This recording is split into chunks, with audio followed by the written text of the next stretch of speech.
Ranger's jaws snapped 2 inches from Dr. Caldwell's face, close enough for the surgeon to see the blood already staining those combat-trained teeth.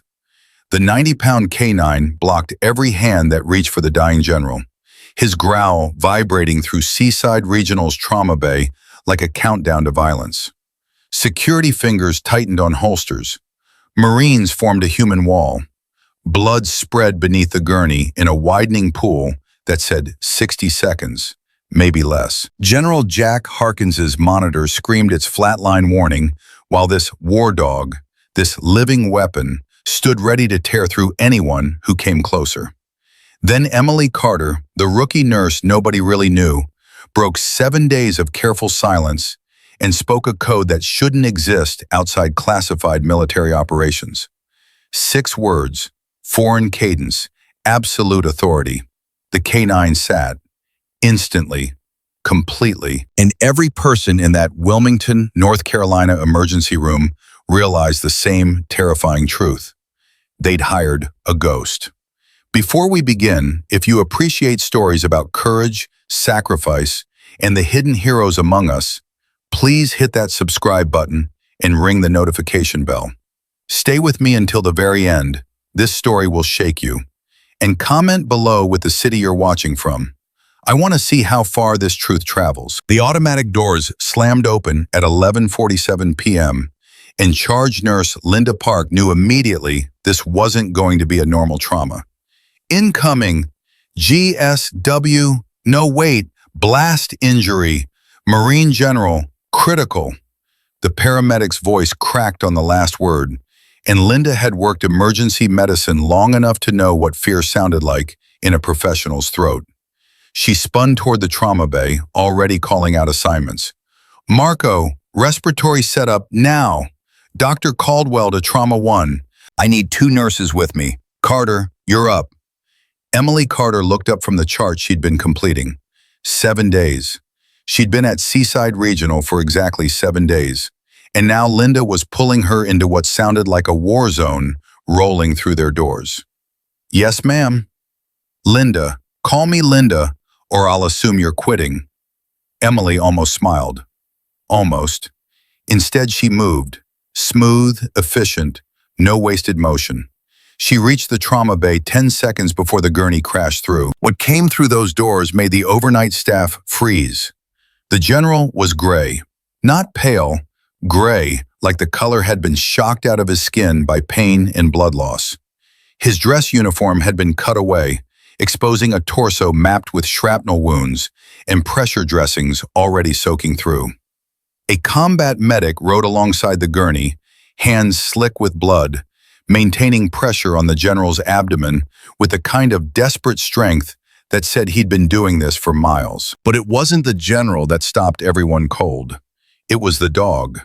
Ranger stood at the foot of the gurney like a sentinel, carved from muscle and fury.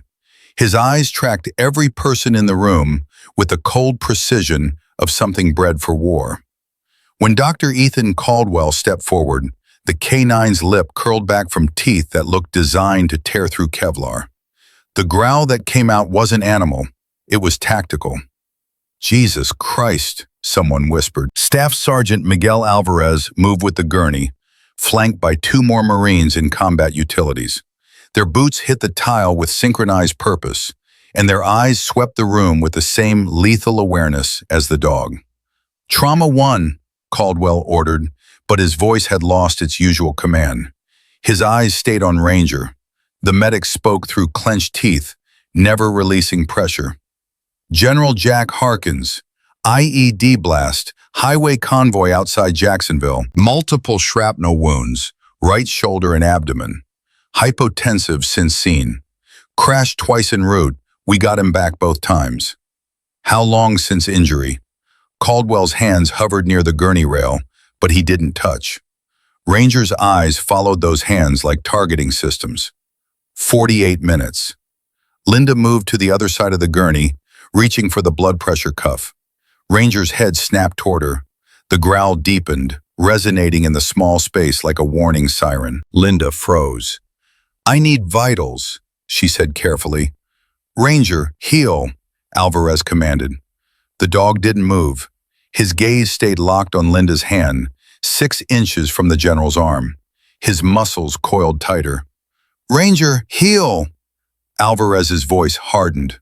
Nothing. The canine's focus was absolute. Emily watched this from her position near the wall. She cataloged everything in 3 seconds. The dog's stance, protective, not aggressive.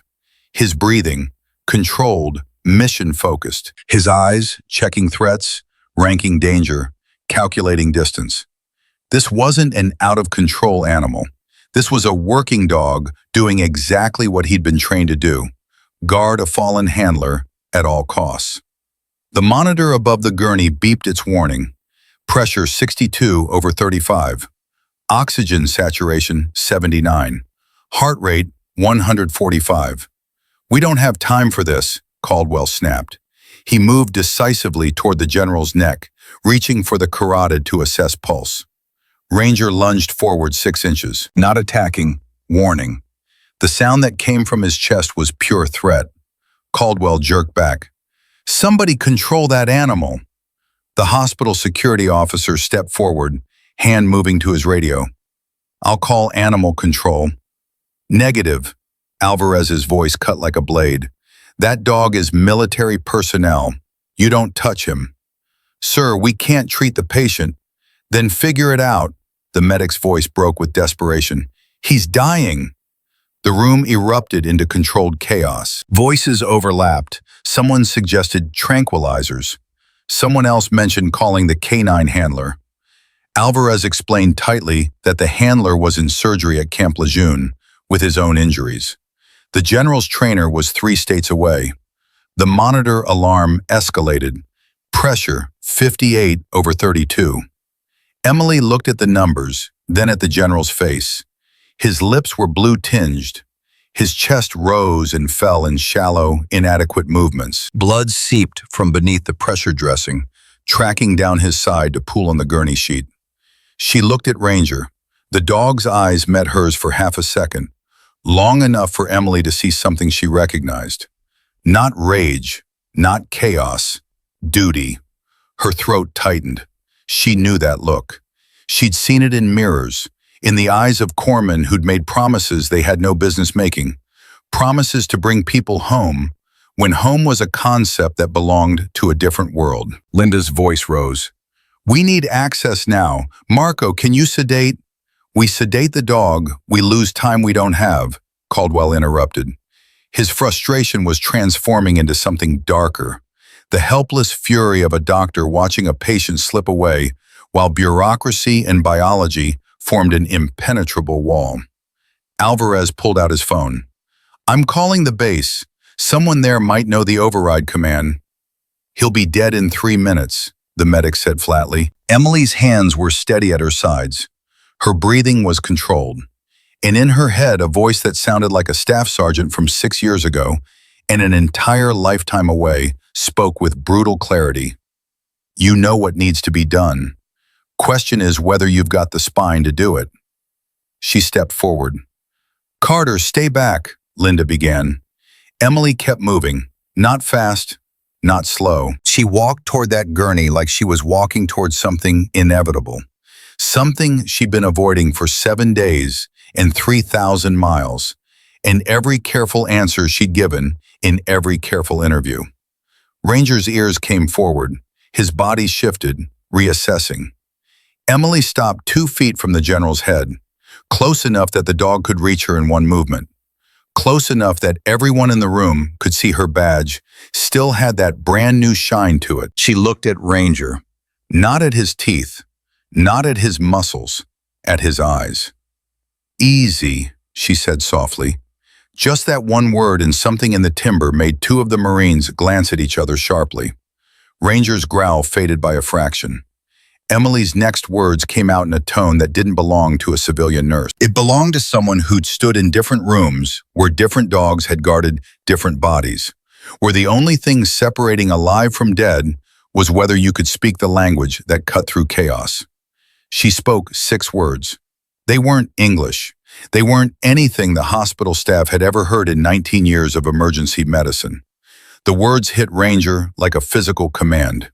He sat. Not slowly, not reluctantly, he dropped into position with the absolute obedience of muscle memory, welded into instinct by 1,000 repetitions in 1,000 hostile places where following orders meant survival. The room went silent. Not the relief kind of silent, the kind of silent that happens when reality fractures and everyone needs a second to understand what they just witnessed. Caldwell stared at Emily. Linda stared. The Marines stared, but their stares were different, sharp with recognition and something that looked like respect mixed with suspicion. Alvarez's eyes narrowed. "What the hell?" "Trauma 1, Emily said quietly, still looking at Ranger. "You have access now. Move." That broke the spell. Caldwell moved like someone had fired a starting pistol. "Blood bank, I need 4 units O negative now. 2 large bore IVs. Someone get me vitals." Linda snapped into motion, reaching for the general's wrist. This time Ranger didn't react. His eyes stayed on Emily, waiting. Emily placed 2 fingers near the dog's collar. Not gripping, not controlling, just a point of contact. "Hold," she said, and the word carried the same weight as the first command. Ranger's muscles relaxed another fraction. He stayed seated, a living guard statue, while the trauma team flooded around the general. "Pressure 60/30, Linda called out. "Pulse 142, a resident added, fumbling with the stethoscope. "Oxygen 81, Marco announced, pulling the bag valve mask from the wall mount. Caldwell's hands moved with practiced speed, cutting away the remaining clothing, exposing the damage. Shrapnel had kissed the general's right shoulder and torso with the cruel randomness of blast patterns. The wounds weren't clean. They were torn, irregular, angry. "Massive transfusion protocol," Caldwell ordered. "Get surgical on the line. Tell them we're coming hot with penetrating abdominal trauma." The medic sagged against the wall, finally able to release pressure now that the team had access. His hands shook. Just a tremor, quickly controlled, but Emily saw it. She'd had hands shake like that. After Helmand, after Kandahar, after nights when you'd held pressure until your fingers cramped and your shoulders screamed, and someone lived or died based on whether you could hold on 10 more seconds. "Carter," Caldwell's voice cut through her memory. "I need another set of hands. You with me?" Emily turned from Ranger, leaving one hand near his collar. "Yes, doctor." "Start a second line, 18 gauge, right AC." Emily moved smoothly, pulling supplies. Her hands didn't shake. They never shook anymore. She'd learned to relocate the shaking to somewhere internal, somewhere it couldn't interfere with needles and lives. She found the vein on the first stick.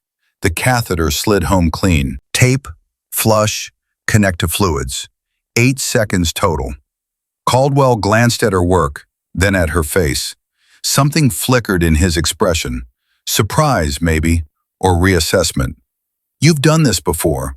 It wasn't a question, but Emily treated it like one. "Yes, doctor." "Where?" Emily secured the IV line, her focus absolute on the tape. "Previous employment." Caldwell waited for elaboration. None came. The monitor beeped its insistence, and he had to move on. "Fast exam," he ordered. "I need to know if he's bleeding internally." The ultrasound machine rolled in. Gel squeezed onto the probe. Caldwell moved it over the general's abdomen, watching the grainy black and white image resolve on the screen. "Fluid," he muttered. "There's free fluid. Likely hemoperitoneum." "Surgery?" Linda asked. "Surgery," Caldwell confirmed, "but I want him stable first. Marco, increase oxygen. Linda, hang the blood. He's getting 2 units running wide open." The team moved with synchronized efficiency now, the initial shock wearing off into the practiced rhythm of emergency medicine. But the undercurrent remained, that silent awareness that something unprecedented had just happened, and the woman responsible for it stood there with an IV in her hand and secrets behind her eyes. Alvarez stepped closer to Emily. His voice dropped low enough that only she could hear over the medical chaos. That command you used. Emily kept her eyes on the general's IV site, checking flow. Not now. That's unit-specific, Alvarez continued, ignoring her deflection. That's not something you learn from a YouTube video on dog training. Emily's jaw tightened a fraction. Staff Sergeant, with respect, the general is still critical. Can this wait? Alvarez stared at her. She'd called him by rank without being told his rank. Most civilians would have said, sir, or officer, or fumbled through military courtesy. She'd identified his grade with the casual precision of someone who'd operated in that world.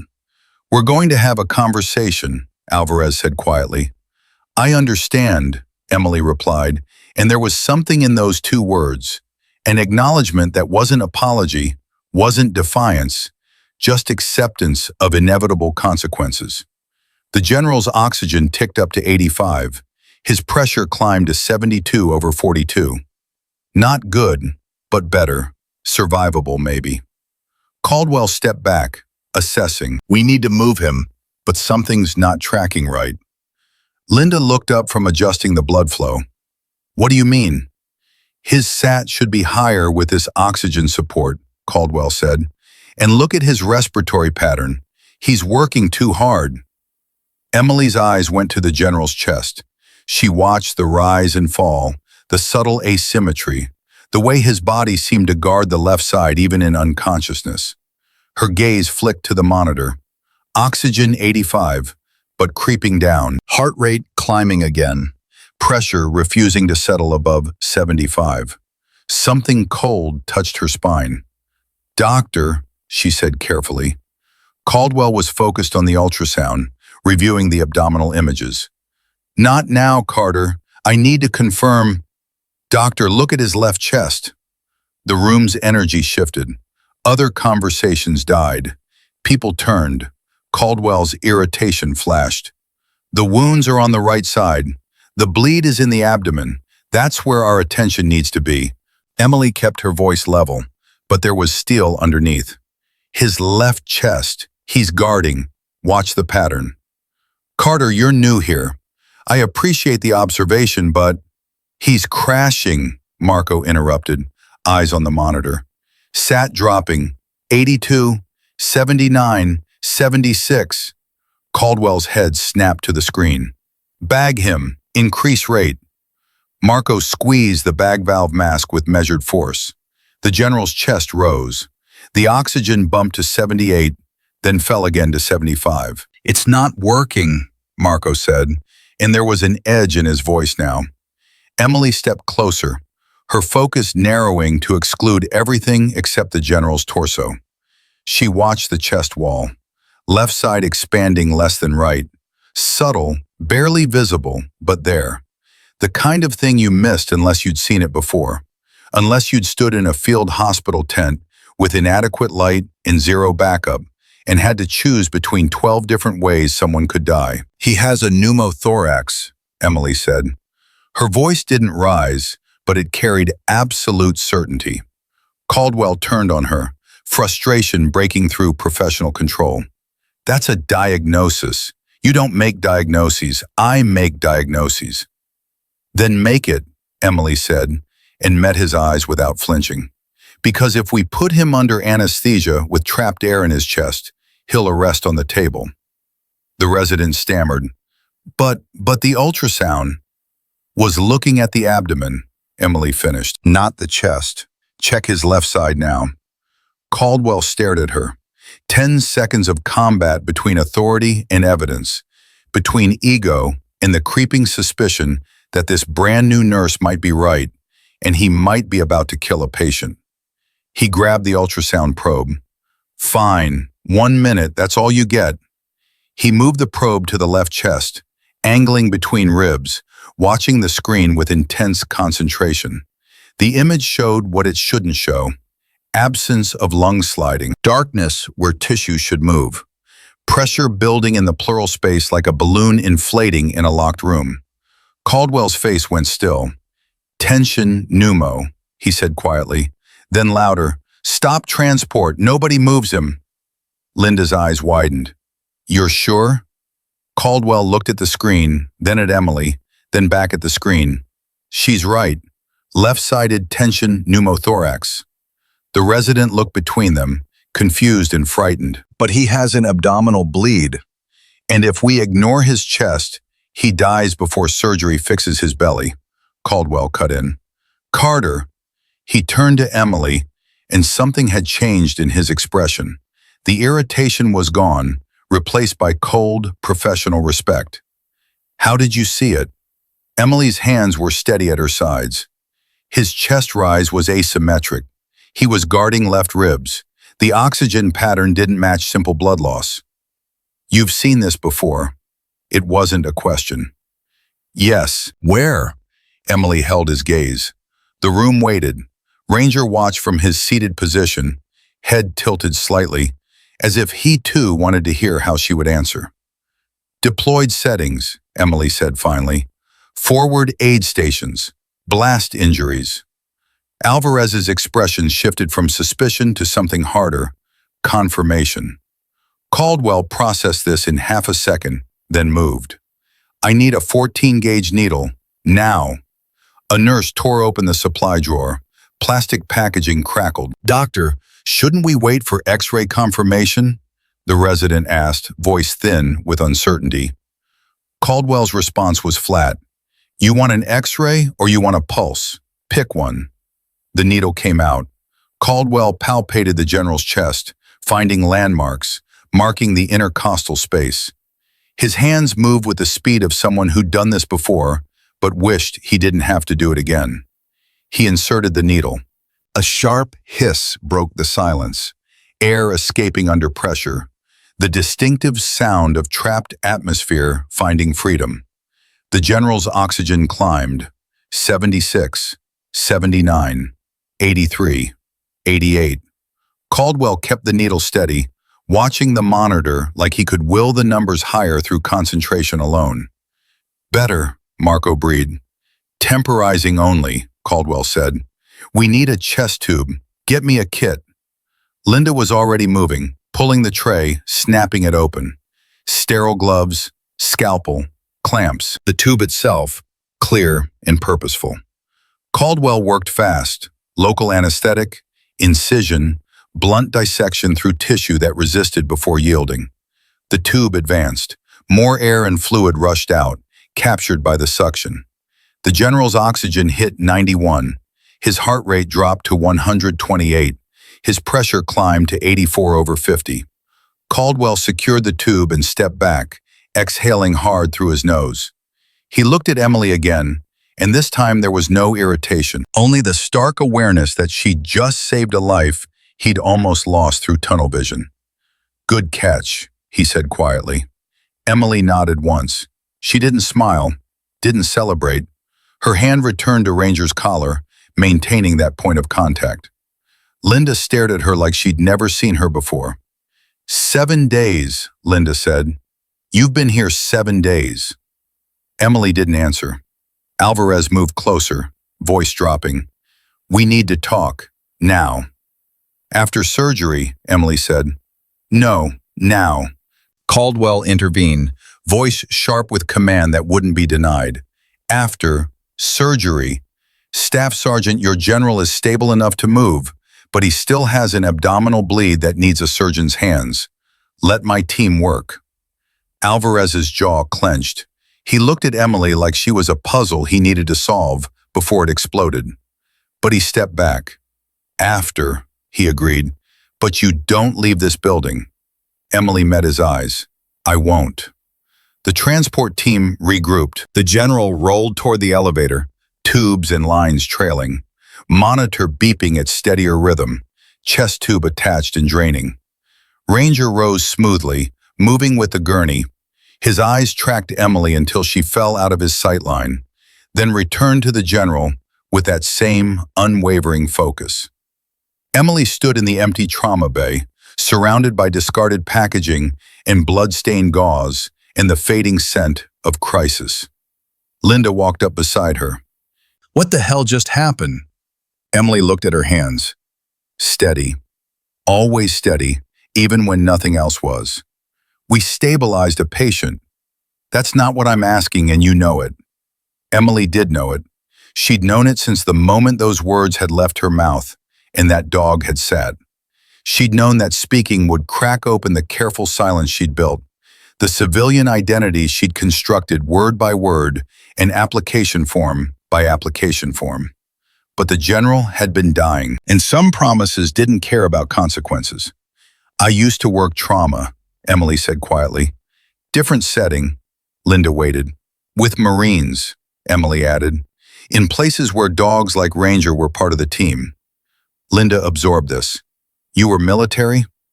I was a lot of things. Emily turned toward the doorway. Now I'm a nurse. That's all that matters. But as she walked out of the trauma bay, past the security officer whose eyes followed her with new wariness, past the residents whispering near the supply closet, past the bulletin board with protocols and policies and rules that had almost killed Amanda Knight, Emily knew that wasn't true. What you were never stopped mattering. It just waited for the exact wrong moment to matter all over again. The elevator doors had barely closed when Alvarez's hand caught Emily's elbow. Not rough, but firm enough to communicate this wasn't a request. Conference room, now. Emily didn't pull away. The general is in surgery with people who know what they're doing, Alvarez cut in. His other Marine, Corporal Davis, moved to Emily's opposite side. Not threatening, just present. You and I need to have a conversation that's about 6 years overdue. Linda Park stepped between them. Staff Sergeant, she just saved your general's life. Twice. Maybe a thank you before the interrogation? Alvarez's eyes didn't leave Emily's face. I'll thank her after she explains how a civilian nurse knows classified K9 override protocols. It's fine, Linda, Emily said quietly. Her voice carried that same steady calm from the trauma bay, but something underneath had shifted. Resignation, maybe, or just exhaustion from holding up a wall that was finally cracking. I'll answer his questions. Linda's jaw tightened. You don't have to. Yes, I do. Emily looked at her, and for the first time since she'd started at Seaside Regional, Linda saw something unguarded in those eyes. Something that looked like relief mixed with dread. It was always going to come to this, might as well be tonight. They walked in silence through corridors that smelled like floor wax in recycled air. A janitor mopped near the radiology department, earbuds in, oblivious. 2 nurses passed, going the opposite direction. Their conversation about medication errors dying when they saw Emily flanked by Marines. The conference room was small and aggressively neutral. Beige walls. A table that had seen 1,000 meetings about nothing.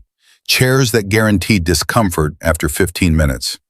Alvarez closed the door with a click that sounded louder than it should have. Sit, he said. Emily sat, hands folded in her lap, back straight, eyes forward. The posture of someone who'd been in rooms like this before, when the questions weren't about patient care and the consequences carried different weight. Alvarez remained standing. Davis took position near the door, arms crossed. The dynamic was clear. This wasn't a conversation between equals. This was a debrief, and Emily was the asset being verified. Name, Alvarez said. You already know my name. Full name, rank, service number. Emily's hands tightened fractionally. Emily Sarah Carter, Hospital Corpsman, 2nd class. Service number, she rattled off 9 digits without hesitation, the numbers emerging with the automatic precision of something burned into memory during boot camp and never forgotten. Davis's eyebrows rose. Alvarez's expression didn't change, but something in his shoulders relaxed a fraction. Years of service, Alvarez continued, 4 years active, 2017 to 2021. Deployments. Emily's jaw worked for a second. 2.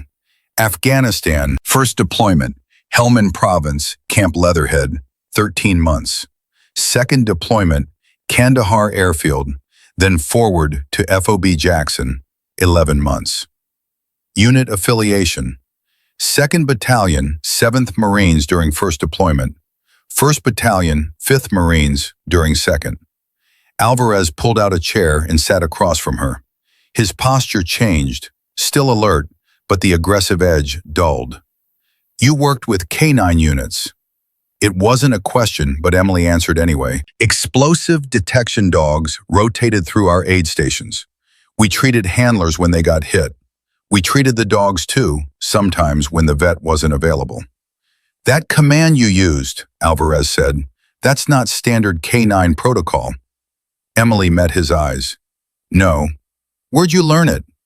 The silence stretched. Emily looked at her hands, at the small scar on her left thumb from a tent pole that had sliced her open during a sandstorm in Helmand. She'd stitched it herself with supplies meant for Marines with bigger problems. There was a handler, she said finally, Staff Sergeant Marcus Webb. His dog was a German Shepherd named Thor. Patrol hit an IED on Route 611 outside Sangen. Webb took shrapnel to both legs. Thor wouldn't let anyone near him. Not us, not his own squad. Webb was bleeding out, and that dog was ready to kill anyone who came close. Alvarez leaned forward slightly. What happened? Webb was conscious enough to teach me the emergency override command. Set it in pieces while I worked on his femoral artery. Made me repeat it back 3 times until I got the cadence right. Then he passed out, and I used it. Emily's voice stayed level, but her eyes had gone distant, seeing a different room in a different desert. Thor sat. We saved Webb. He went home. Thor went with him. And you remembered the command, Alvarez said. You don't forget the things that keep people alive. Davis spoke for the first time, voice careful. Ma'am, that's not something we share with civilians, even after discharge. Emily's eyes snapped to him. I'm aware. I also wasn't planning to use it again. But when the choice is between breaking protocol and watching a general die in front of me, she stopped, breathed. I made the choice I could live with. Alvarez studied her. Why didn't you list your service on your hospital application? And there it was. The question Emily had been avoiding since her first interview with HR, the omission she justified to herself in a dozen different ways. Because every time I put it on a resume, it became the only thing people saw, she said. Not my nursing degree, not my clinical skills, just veteran, combat medic, PTSD, ? Liability, ? Thank you for your service. We'll call you if anything opens up. Her voice hardened a fraction. I wanted to be hired because I was competent, not because I checked a diversity box or because I didn't. So you hid it, Alvarez said. I omitted it, Emily corrected. Everything on my application was true. I just didn't include the part that turned me into a story instead of a nurse. Alvarez sat back, processing. Davis shifted his weight near the door. Then Alvarez's radio crackled. Staff Sergeant, this is surgical ICU. The general is out of surgery, stable condition. You can come up. Alvarez keyed the mic. Copy. En route. He looked at Emily. You're coming with us. I'm not family, Emily said. I can't. The general asked for you, specifically. That stopped Emily cold. He was unconscious. He woke up 20 minutes ago. First thing he said after confirming his name was, where's the nurse who spoke to Ranger? You want to tell him you're too busy? Emily stood. No, Staff Sergeant. They rode the elevator in silence. Emily watched the floor numbers climb and felt her stomach sink with each ascending digit. She'd spent 7 days being invisible, and now she was being summoned to the ICU by a general she'd saved. The irony tasted like copper. The ICU doors opened with a pneumatic hiss. The smell hit immediately, stronger antiseptic, the particular staleness of critical care, that underlying note of human bodies fighting to stay alive. A nurse looked up from the central station, saw the Marines, saw Emily's badge, and pointed toward the corner room without needing to ask. He's awake. Vitals are stable. Don't tire him out. Alvarez nodded and led the way. Ranger lay on a blanket beside the hospital bed, chin on his paws, eyes tracking every movement in the hallway. When he saw Emily, his tail thumped once against the floor. General Jack Harkins looked smaller than he had on the gurney. The monitors and tubes had a way of diminishing people, reducing warriors to bodies that beeped and dripped. But his eyes were sharp when Emily stepped into the room, the kind of sharp that came from evaluating threats and assets for 3 decades. "You're Carter," he said. His voice was rough, abraded by the breathing tube they'd pulled an hour ago. "Yes, sir." "Don't sir me. I'm retired." He coughed, winced, then continued. "Jack. You call me Jack or you call me nothing." Emily's mouth twitched, almost a smile. "Yes, sir." Harkin's eyes crinkled at the corners. "Stubborn. I like that." He shifted slightly, suppressing another wince. "Alvarez tells me you're Navy." "Was Navy, sir." "Once a corpsman, always a corpsman. You know that." Harkin studied her face with the intensity of someone who'd read personnel files and battlefield behavior reports for longer than Emily had been alive. "Helmand. Kandahar. You saw some shit." It wasn't a question. Emily didn't answer. "You know what I was doing in that convoy?" Harkins asked. "No, sir." "Visiting wounded Marines at Camp Lejeune, guys who'd lost legs, arms, pieces of themselves they'll never get back. I was telling them they mattered, that their sacrifice meant something." His voice roughened further.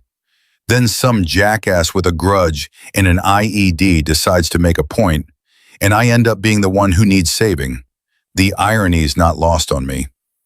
Emily's throat tightened. She knew that irony, knew the way fate liked to twist things so the people trying to help became the ones bleeding out while someone else had to make the same impossible choices. "You saved my life twice tonight," Harkins said. "Once with Ranger, once with that pneumothorax call. Caldwell told me you had to push him to check." "He made the right decision," Emily said carefully, "after you made him doubt his first one. That takes guts." Harkins's eyes narrowed. "It also raises questions. Questions I'm guessing you've been trying to avoid." Emily's hands stayed loose at her sides, but her pulse kicked up. "Sir?" "How long were you planning to keep your head down?" Harkins interrupted. "How long before someone in this hospital figured out they'd hired someone who knows combat medicine?" "As long as possible," Emily said honestly. "I'm good at being invisible." "Yeah, well, you failed spectacularly tonight." Harkins gestured toward Ranger. "That dog doesn't sit for strangers. He barely sits for me. You spoke a command that maybe 24 people in the entire Marine Corps know, and you spoke it like you'd used it before. People are going to ask questions, Carter, hard questions, and they're going to keep asking until they get answers that satisfy them." Emily's jaw tightened. "What do you want me to say?" "The truth. Always the truth. Lies take too much energy to maintain, and you're going to need your energy for what comes next." "What comes next?" Harkins looked at Alvarez, who stood near the door with his arms crossed. "Staff Sergeant, tell her." Alvarez's expression was unreadable. "Hospital administration wants a meeting. Tomorrow morning, 0800. You, Dr. Caldwell, Charge Nurse Park, the Chief of Staff, and Hospital Security." Emily's stomach dropped. "About what?" "About why you didn't disclose prior military service. About whether you operated outside your scope of practice. About—" Alvarez paused, and something that might have been sympathy crossed his face. "About whether you're a liability they can't afford." The room felt smaller suddenly. Emily looked at Harkins, then at Ranger, then at her own hands that had held needles and pressure and secrets for 7 days straight. "They're going to fire me," she said quietly. "They're going to try," Harkins corrected. "And you're going to walk into that meeting and make them understand that firing the person who saved a general's life is a PR nightmare they don't want. You're going to be honest, professional, and unshakable. You're going to remind them that you didn't do anything illegal, unethical, or outside the direct supervision of their attending physician. And you're going to make them see you as an asset, not a threat." Emily's laugh was short and bitter. "You have a lot of faith in their judgment." "I have faith in you," Harkins said. Anyone who can stay calm with a working dog ready to tear through a trauma bay, who can spot a tension pneumo while everyone else is tunnel-visioned on the obvious injury, who can carry that kind of past without letting it bleed all over their present, that's someone worth fighting for. He shifted in the bed, and pain flickered across his face before he controlled it. I'm going to make some calls tonight. People who owe me favors, people who understand what combat veterans bring to civilian medicine. By the time you walk into that meeting tomorrow, you're not going to be alone. Emily's throat burned. She'd spent so long being alone, being invisible, being careful not to need anyone, that the offer of support felt foreign, dangerous even, because accepting help meant admitting she needed it, and needing things had always felt like weakness. Why? She asked. You don't know me. I know enough, Harkins said. I know you could have stayed back when Ranger was blocking access. You could have let someone else take the risk, but you stepped up. And when Caldwell was ready to rush me to surgery with a ticking time bomb in my chest, you spoke up even though it meant challenging a doctor on your 7th day of work. That's not just competence, Carter. That's integrity. And integrity's in short supply these days. The monitor beeped its steady rhythm. Ranger's tail thumped again, slower this time, like he was settling into the knowledge that his general was safe. Emily nodded once. Thank you, sir. Don't thank me yet, Harkins said. Thank me after you keep your job. His eyes started to drift closed, exhaustion claiming what adrenaline had temporarily held back. Now get out of here. Get some sleep. Tomorrow's going to be a shit show, and you need to be sharp. Emily turned to leave, but Harkins's voice stopped her. Carter. She looked back.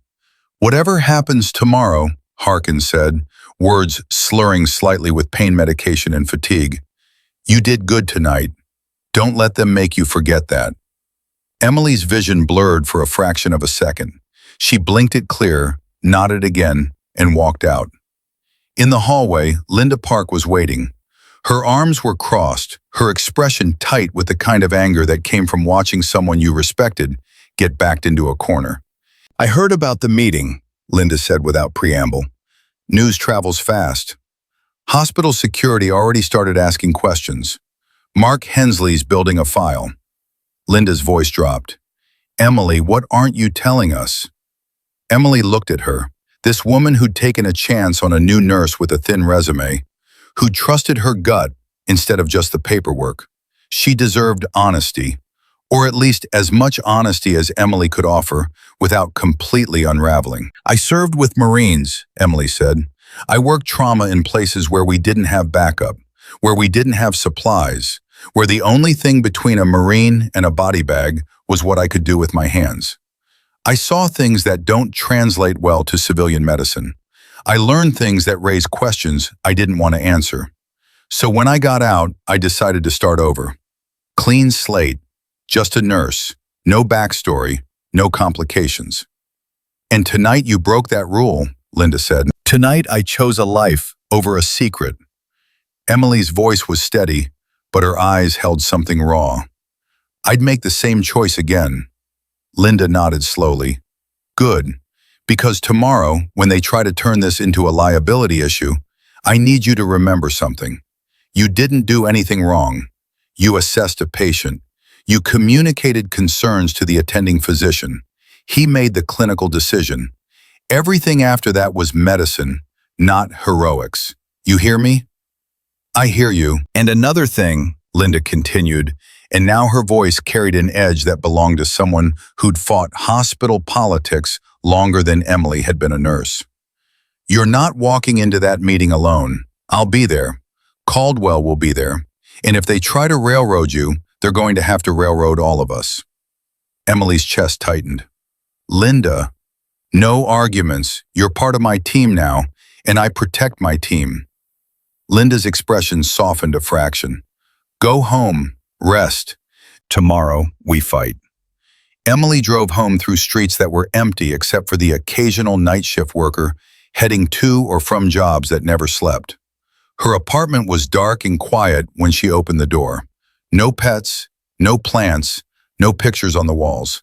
just furniture and function, and the careful absence of anything that might tell a story she didn't want told. She sat at her kitchen table and stared at her hands, the same hands that had started IVs and held pressure and spoken words that made a combat dog obey. They looked normal, clean, steady, but she knew what they carried, every wound she'd packed, every Marine she'd lost, every promise she'd made in the dark that she'd get them home, even when home was a lie they told each other to stay sane. Her phone buzzed, a text from an unknown number. "This is Alvarez. The general wanted you to have my contact. If you need anything before tomorrow's meeting, call." That's not a courtesy, that's an order. Emily stared at the message. Then another text came through, this one from Linda. "I meant what I said. You're not alone. Sleep. Doctor's orders." She set the phone down carefully. Outside her window, Wilmington slept beneath sodium lights and coastal humidity. Somewhere in that darkness, a general recovered from surgery with a canine at his bedside. Somewhere, a charge nurse probably wasn't sleeping either, already planning how to defend a subordinate she'd known for 7 days. Somewhere, Marines were making phone calls to people who owed favors and understood that some debts didn't expire. And here, in a quiet apartment that held no memories because Emily had been careful not to make any, she sat with the knowledge that tomorrow she'd have to defend choices she'd made in seconds, while people who'd never held a dying Marine in their hands decided whether those choices made her valuable or dangerous. She closed her eyes, breathed, let the stillness settle around her like armor she'd wear into battle one more time. Because some fights, you didn't get to choose. Some fights chose you. And when they did, the only question that mattered was whether you'd stand or run. Emily had stopped running the moment she'd spoken that command and made a weapon sit like a dog. Tomorrow she'd find out if honesty could be as powerful as silence had been safe. Emily didn't sleep. She lay in bed, watching the ceiling fan rotate and counting the things she couldn't control. By 600, she gave up the pretense and showered. By 6:45, she was dressed in clean scrubs with her badge clipped precisely where it belonged. By 7:30, she was sitting in her car in the Seaside Regional parking lot, watching staff filter in for day shift and wondering if this would be the last time she made this drive. Her phone buzzed. "Alvarez, General wants you to know he made calls. You have support. Walk in there like you belong." She typed back, "Copy." Another buzz. Linda this time. "I'm already here. Caldwell's here too. We're not letting them ambush you." Emily's hands tightened on the steering wheel. She'd spent 4 years learning to operate alone, to not depend on backup that might not come, to make peace with the fact that sometimes you were the only thing standing between chaos and death. Having people in her corner felt foreign, dangerous even. Because counting on people meant they could disappoint you, and disappointment in a firefight got people killed. But this wasn't a firefight, this was bureaucracy. And bureaucracy had different rules. She got out of the car and walked toward the building. The conference room was on the administrative floor, far from the emergency department's controlled chaos. Emily had never been up here before. The carpet was newer. The walls held framed certificates and photos of ribbon-cutting ceremonies. Everything smelled like furniture polish and the particular anxiety of people whose jobs involved deciding other people's fates. Linda met her at the elevator. They're already in there. Hensley, the chief of staff, HR director, and legal counsel on speakerphone. Caldwell and I are being allowed to attend as witnesses. "Witnesses for prosecution or defense?" Emily asked. Linda's smile was thin. "Depends on who's asking. You ready?" "No." "Good. People who think they're ready for this kind of thing usually aren't." Linda started walking. "Remember, you didn't break any laws. You didn't harm a patient. You worked under physician supervision. Everything you did falls within nursing scope when directed by an MD. Don't let them twist that." They reached the conference room door. Through the narrow window, Emily could see people already seated. Mark Hensley, hospital security chief, sat with a folder that looked too thick for comfort. Dana Whitaker from HR had her laptop open, fingers poised like she was ready to document every word. Dr. Patricia Morrison, Chief of Staff, sat at the head of the table with the expression of someone who'd rather be anywhere else. Caldwell stood near the window, coffee in hand, jaw tight. Linda opened the door. "We're here." All eyes turned to Emily. She walked in with her back straight and her hands relaxed, channeling every debrief she'd ever sat through, where the goal was to appear calm even when your pulse was screaming. "Miss Carter," Dr. Morrison said, "please sit." Emily sat. The chair was as uncomfortable as she'd expected. Morrison folded her hands on the table. "I want to be clear about the purpose of this meeting. We're not here to punish you. We're here to understand what happened last night and determine appropriate next steps." Hensley's expression suggested he had different ideas about punishment, but he stayed quiet. "Dr. Caldwell," Morrison continued, "you submitted a report about the incident. Can you summarize?"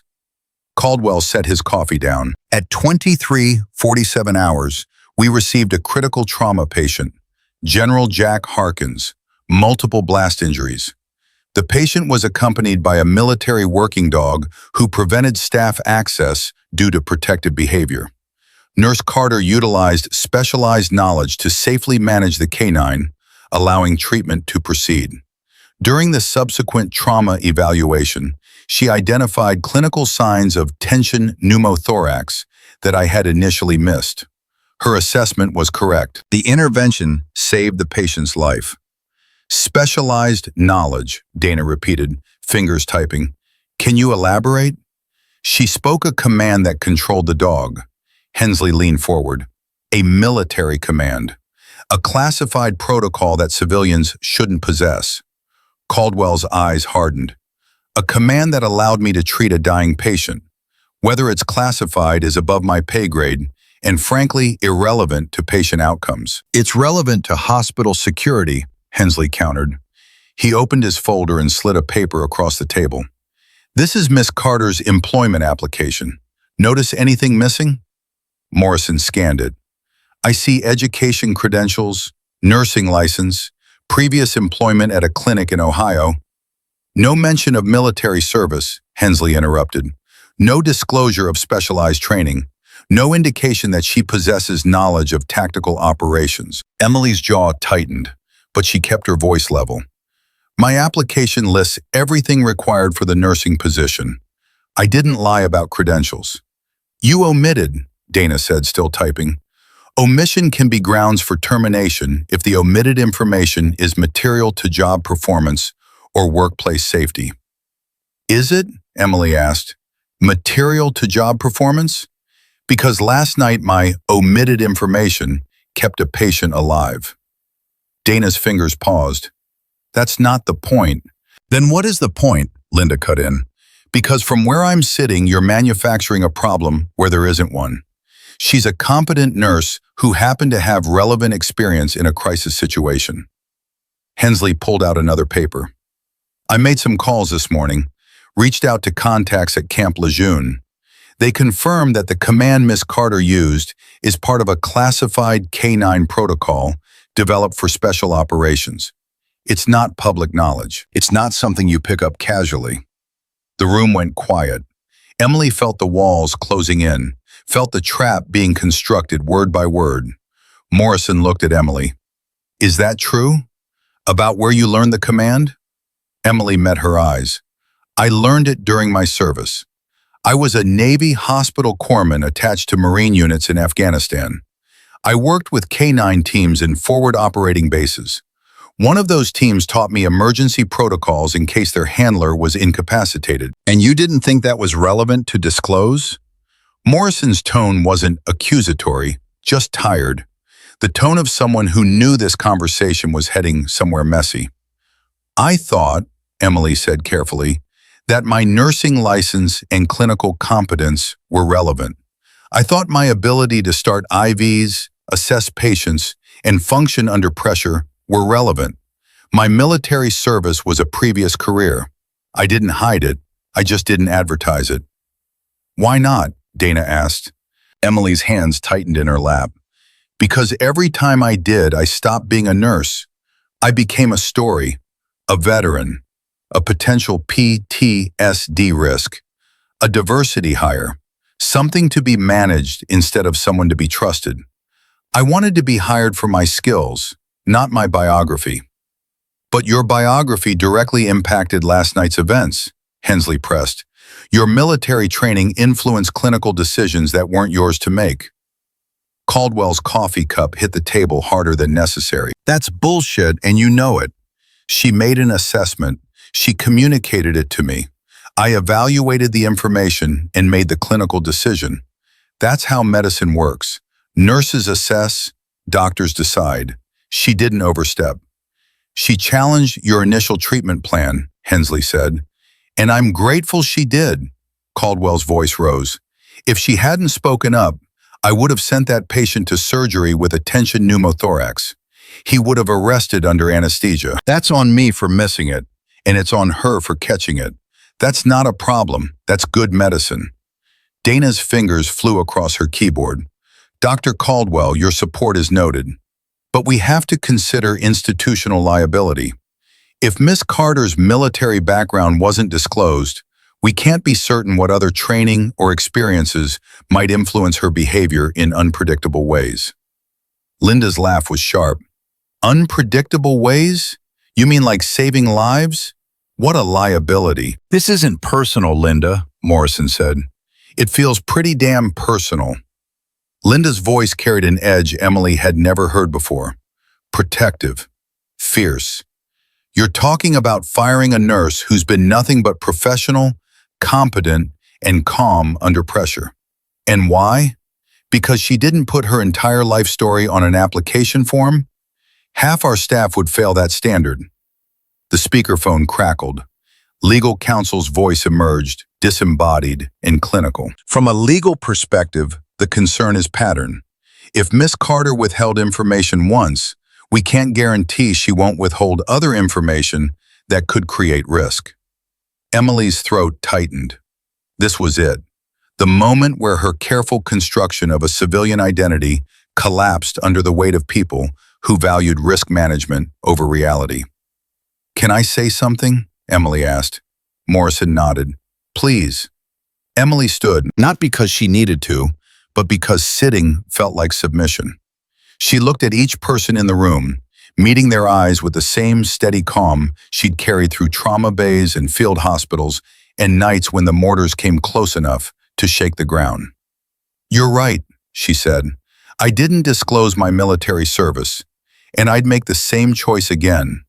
Not because I'm ashamed of it, not because I think it's irrelevant, but because I knew that the moment I put combat veteran on my application, I'd stop being Emily Carter, competent nurse, and become Emily Carter, former military, ?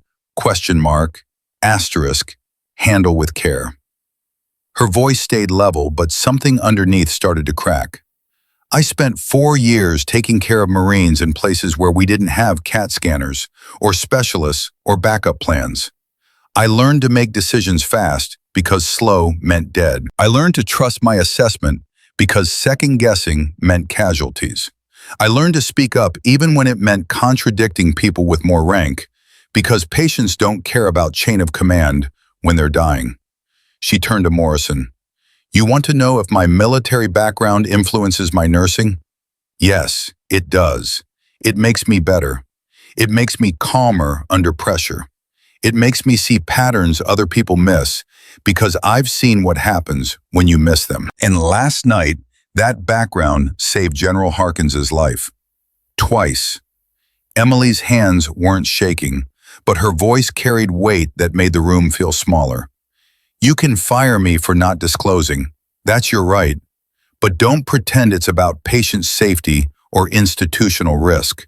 Call it what it is, fear of something you don't understand and don't want to manage."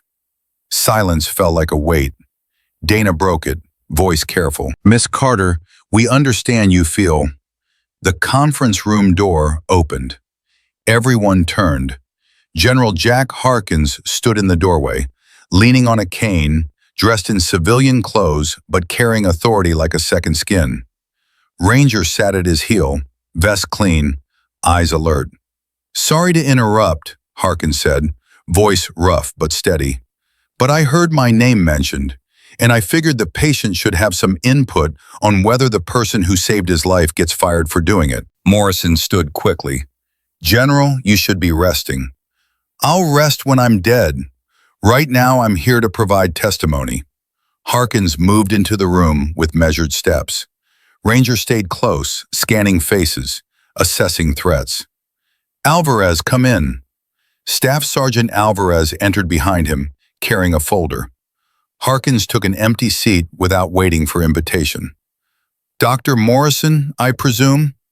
"I'm Jack Harkins. Last night I had the distinct pleasure of nearly dying in your emergency department while this hospital's security chief contemplated shooting my service dog."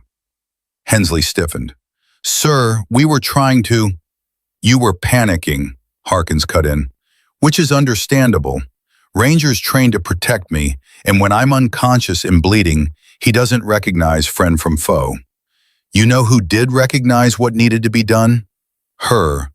He gestured toward Emily. "She walked toward a dog ready to shred anyone who came close, and she spoke the exact right words in the exact right tone. Not lucky words, trained words. Words she earned in the same mud and blood I earned my rank in." Morrison's composure cracked slightly. "General, with respect, this is a personnel matter." "And I'm personnel," Harkins replied. "The patient, the one your policies are supposed to protect. So let me be clear. If you fire Nurse Carter, I will make it my personal mission to ensure every veteran organization, every media outlet, and every donor with military ties knows that Seaside Regional Hospital punished a combat veteran for saving a general's life." Dana's fingers stopped typing. Harkins continued, voice hardening. "Alvarez, show them what you brought." Alvarez opened his folder and placed papers on the table.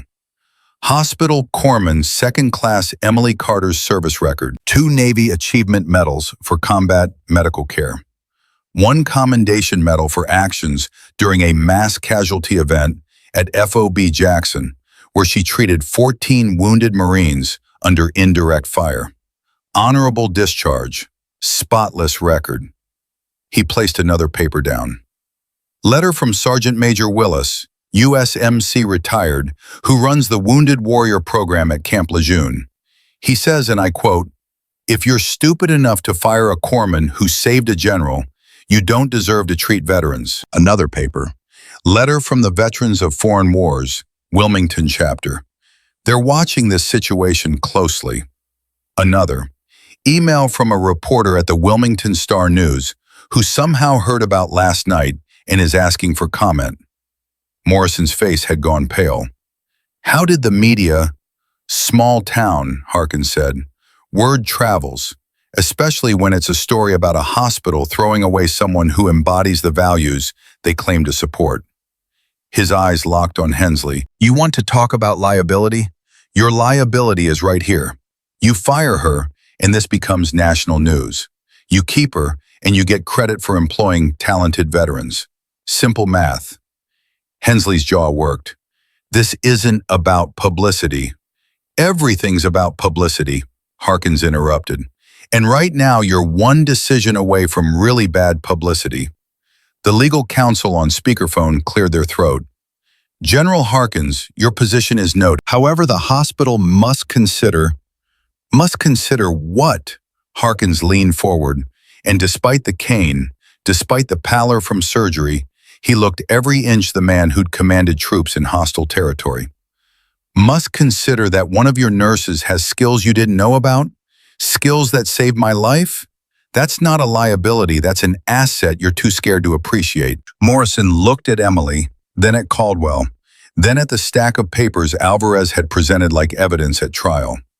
"Miss Carter, if we were to continue your employment, would you be willing to disclose your full service record to HR?" Emily's throat was tight. "Yes, ma'am." And would you be willing to participate in developing protocols for veteran patients, using your experience to train our staff? Emily blinked. That wasn't where she'd expected this to go. Yes, if that's what you're asking. Morrison looked at Dana. Draft a proposal. Veterans liaison position. Someone who can bridge military medical experience with civilian care. Training staff on combat-related injuries, PTSD awareness, service animal protocols. She turned back to Emily. Miss Carter, we're not firing you. We're promoting you. The room seemed to tilt. Linda's expression shifted from defensive fury to shocked relief. Caldwell's mouth quirked in something that might have been a smile. Hensley looked like he'd swallowed glass. With respect, Hensley said tightly, this sets a dangerous precedent. The precedent, Morrison interrupted, is that we value competence and we support veterans. If that's dangerous, then we've got bigger problems. She stood. This meeting is concluded. Miss Carter, report to HR tomorrow to discuss your new role. Everyone else, back to work. People filed out slowly, the tension draining, but leaving residue behind. Emily stood there trying to process what had just happened. She'd walked in expecting termination and walked out with a promotion. Harkins pushed himself upright with the cane. Carter, walk with me. They moved into the hallway, Ranger padding between them. Once they were out of earshot, Harkins stopped. You did good in there, he said. You did the heavy lifting, Emily replied. I provided leverage. You provided the truth. Truth's more powerful. It just needs better positioning sometimes. Harkins studied her face. You okay? Emily's laugh was shaky. I don't know what I am. That's normal. You just survive bureaucracy. It's more draining than combat, because at least in combat, people shoot straight. He shifted his weight, grimacing. Listen, this new position, you don't have to take it if you don't want to. I pushed for it because I thought it'd save your job. But if you'd rather just stay on the ED floor... No, Emily said quickly. I mean, I want it. I just didn't expect it. Good things you don't expect are called blessings, Harkins said. Bad things you don't expect are called Tuesdays. Take the blessing. He paused. You're going to help a lot of people, Carter. Veterans who come through those doors carrying things they can't name. Staff who don't understand why a patient flinches at loud noises or won't make eye contact. You're going to build a bridge. That matters. Emily's eyes burned. She blinked it away. Yes, sir. Jack. Yes, sir. Harkins smiled. Then he sobered. One more thing. Don't hide anymore. You spent 7 days being invisible because you thought that was safer. But safety's overrated. Being seen, being known, that's how you build something that lasts. He turned and walked down the hallway, Ranger at his side, leaving Emily standing in an administrative corridor that suddenly felt less hostile. Linda appeared at her elbow. You want to tell me what the hell just happened? Emily watched Harkins disappear around a corner. I think I just stopped running. About damn time, Linda said. Then she smiled.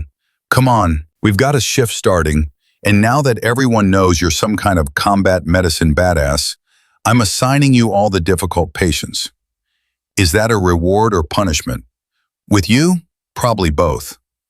They walked back toward the emergency department together, and for the first time since Emily had started at Seaside Regional, she didn't check her surroundings obsessively, didn't catalog exits, didn't prepare escape routes.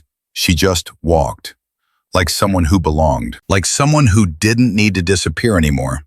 And maybe, just maybe, like someone who'd finally found a place where her past and her present could coexist without destroying each other. The emergency department felt different when Emily walked through the doors that afternoon. Same fluorescent lights, same antiseptic smell, same steady pulse of controlled chaos. But the looks she got from staff had changed. Some were curious, some respectful. A few carried an edge of resentment that Emily recognized from every unit she'd ever joined. The "who does she think she is" look that came when someone disrupted the established order. A young resident named Matthews approached within 5 minutes. Is it true? About the command you used? Emily was logging into a computer terminal. Yes. That's so cool. Where did you? Matthews, you have a patient in 3 with abdominal pain. Focus on that, not on me. Emily's voice wasn't harsh, just redirected. The resident flushed and walked away. Linda appeared with a chart. Room 7, veteran, Marines, Vietnam era. Came in for chest pain, but the EKG's clean. Something's off, though. He won't talk to me, won't talk to Caldwell. Says he wants to leave. Emily took the chart. What makes you think I can help? Because he saw your name on the board and asked if you were the corpsman everyone's talking about. Linda's eyes were steady.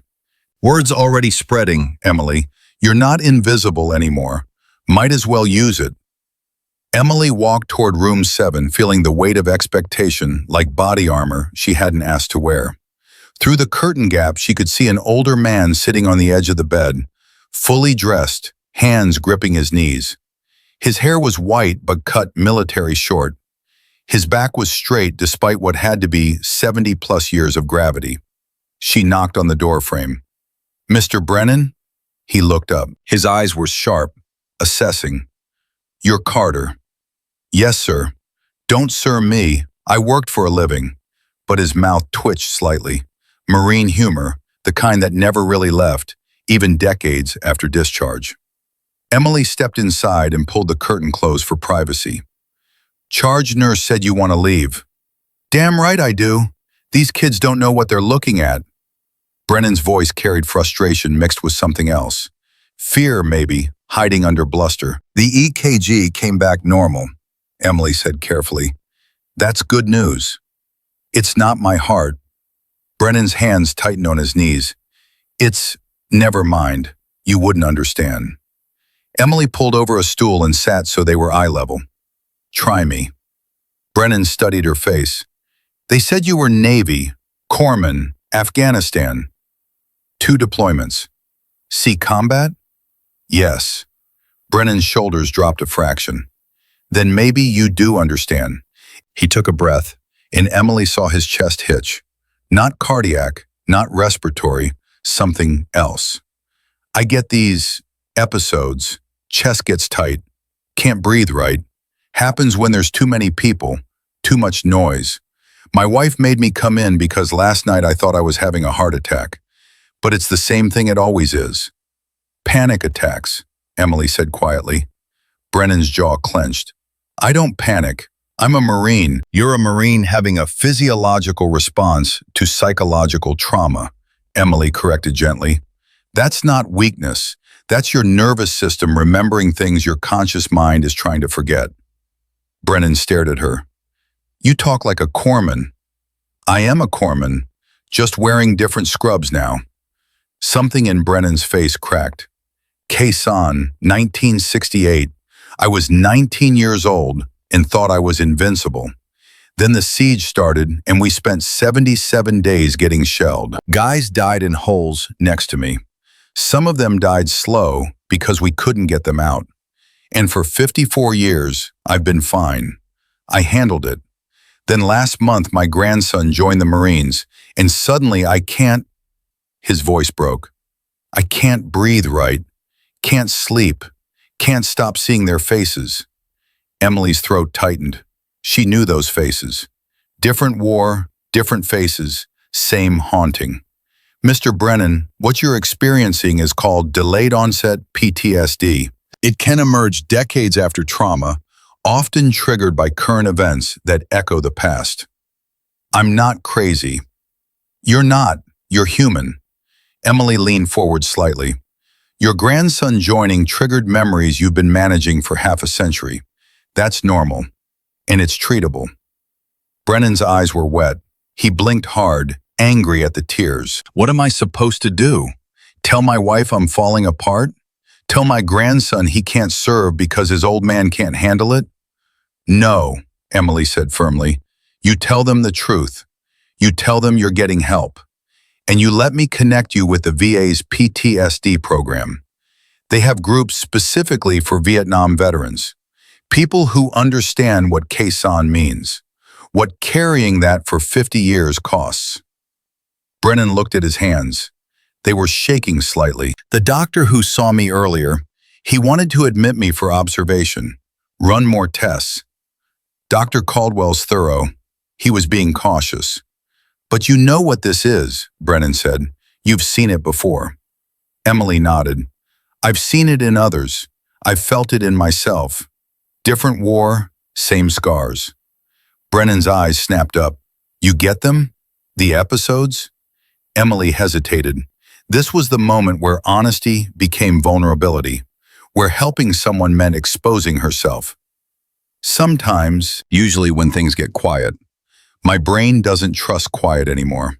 It starts scanning for threats that aren't there. How do you deal with it?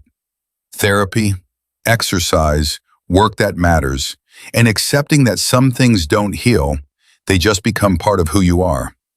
Emily held his gaze. Mr. Brennan, you survived Khe-Sanh. You raised a family. You lived 54 years managing something that would have broken most people. Now you're asking for help. That's not weakness. That's courage under different fire. Brennan's hands slowly unclenched. If I do this, the VA thing, will it stop? I don't know, Emily said honestly, but it'll get better, and you won't be fighting alone anymore. Brennan nodded slowly. Then he looked at her badge again. Carter, you said 2 deployments, Helmand? Helmand and Kandahar. His expression shifted to something that looked like recognition mixed with pain. My nephew did a tour in Helmand, 2019. He came back different, quieter, won't talk about it. Emily's stomach dropped. What's his name? Corporal Jason Brennan. He was with 2nd Battalion, 7th Marines. The air left Emily's lungs. 2nd Battalion, 7th Marines. Her first deployment, her unit. The faces started flooding back. Young Marines with dirt under their fingernails and fear hidden behind bravado. Jason Brennan. She treated him twice. Once for heat exhaustion, once for a shrapnel wound that had missed his femoral artery by centimeters. I know Jason, Emily said quietly. Brennan's eyes widened. You were his corpsman? One of them. He was hit during a patrol outside Sangin. Shrapnel to the left thigh. We stabilized him and medevaced him to Bastion. He recovered and went back to his unit. He never told us who saved him. Brennan's voice shook. Just said his doc kept him from bleeding out. Was that you? Emily's hands were steady on the chart, but something inside her chest was breaking open. I was part of the team. There were others. But you were there. Brennan stood up, and suddenly this 70-year-old man who'd survived Khe-Sanh looked like he might collapse. You kept my nephew alive. Mr. Brennan, Jason won't get help, says he's fine, but I see it, the same things I see in the mirror. He's carrying it alone, and I don't know how to reach him. Brennan's voice cracked completely. Can you talk to him? As someone who was there? Someone who understands? Emily's professional boundaries and personal walls collided hard. I'm not a therapist. I'm not asking for therapy. I'm asking for a fellow veteran to tell my nephew it's okay to not be okay. Brennan's hands were shaking again, but this time from desperation, not panic. Please. The curtain opened. Linda stuck her head in. Emily, we have incoming trauma. She stopped, reading the room. Sorry, I can interrupt later. No, Emily said, standing. She looked at Brennan. I'll talk to him. Give Linda your contact information. I'll reach out this week. Brennan grabbed her hand. His grip was strong, the handshake of someone sealing a pact. Thank you. Emily squeezed back once, then let go and followed Linda out. What was that? Linda asked as they walked quickly toward the trauma bay. Delayed PTSD triggered by family military service. He needs VA referral and his nephew needs outreach. His nephew? Someone I knew in Helmand. Emily's voice stayed controlled, but Linda heard the strain underneath. You okay? I have to be. What's the incoming trauma? MVA, single vehicle versus tree. Female, 20s, unrestrained. EMS says significant head trauma. 2 minutes out. They reached the trauma bay just as the doors burst open. The paramedics wheeled in a young woman whose face was a mask of blood. The steering wheel had done brutal work: forehead laceration, periorbital swelling, possible skull fracture. "On my count," Caldwell ordered. 1, 2, 3. They transferred her to the bed. Emily moved into position automatically, cutting clothing, starting lines, calling vitals. The woman was semi-conscious, moaning, trying to fight the restraints. "Pupils," Caldwell demanded. Emily checked with her penlight. Right pupil 4 millimeters, sluggish. Left pupil 7 millimeters, non-reactive. Blown pupil, she's herniating. Get neurosurgery down here now and load mannitol. Caldwell's voice had that edge that said they were in a race against brain swelling and losing. The next 20 minutes were controlled chaos. Medications pushed. CT scan ordered. Neurosurgeon paged stat. The woman's vitals bounced. Pressure climbing too high, then dropping too low. The unstable pattern of intracranial pressure wreaking havoc. Emily worked without thinking, muscle memory taking over. IV access, medications, documentation, communication. She was vaguely aware of other staff watching her move. The new nurses seeing how someone with combat experience operated under pressure. No wasted motion, no panic, just purpose. The woman stabilized enough to transport to CT. As they wheeled her out, Caldwell pulled off his gloves and looked at Emily. "Good work," he said. Then, quieter, "You're different today, more present." Emily met his eyes. "I stopped hiding." "Good, we need you present." He paused. "Morrison approved your new position. You start developing protocols next week, but you're still on the ED rotation. We can't afford to lose you on the floor." "Understood."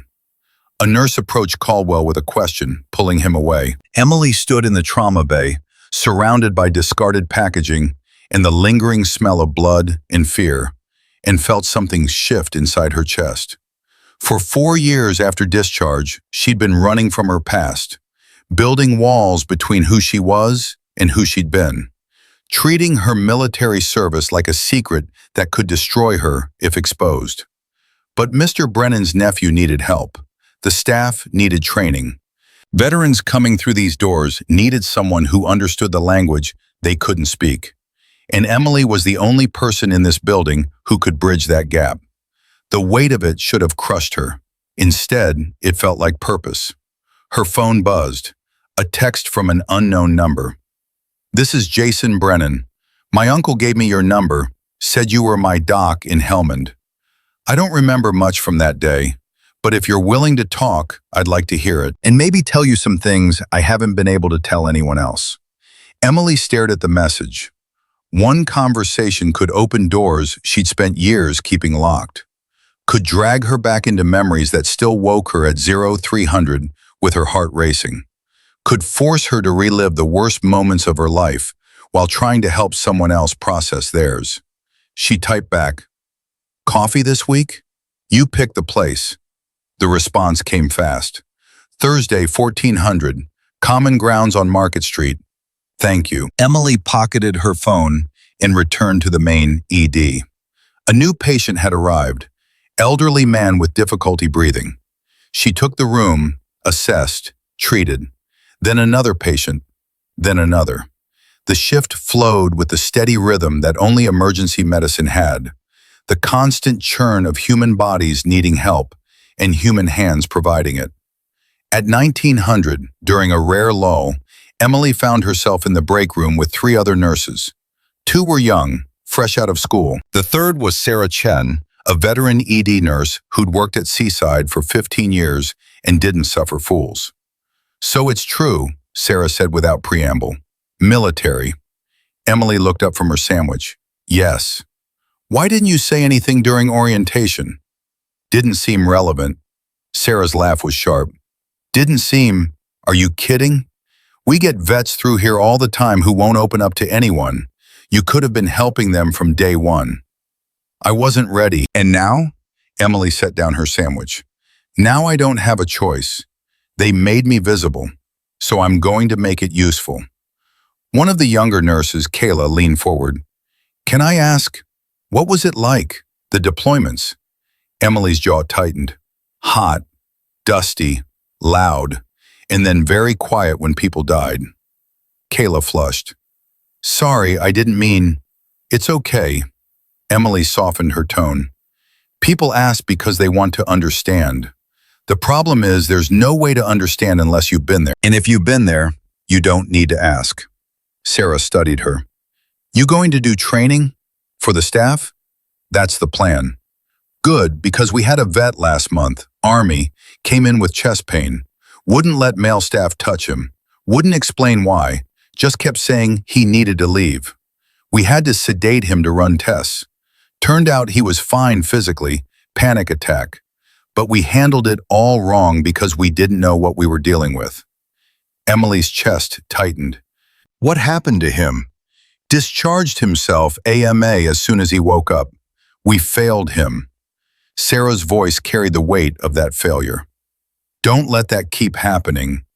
I won't. The break room door opened. Linda stuck her head in. Emily, you've got a visitor. I see you. Emily stood confused. Who? General Harkins. Says he needs to see you before discharge tomorrow.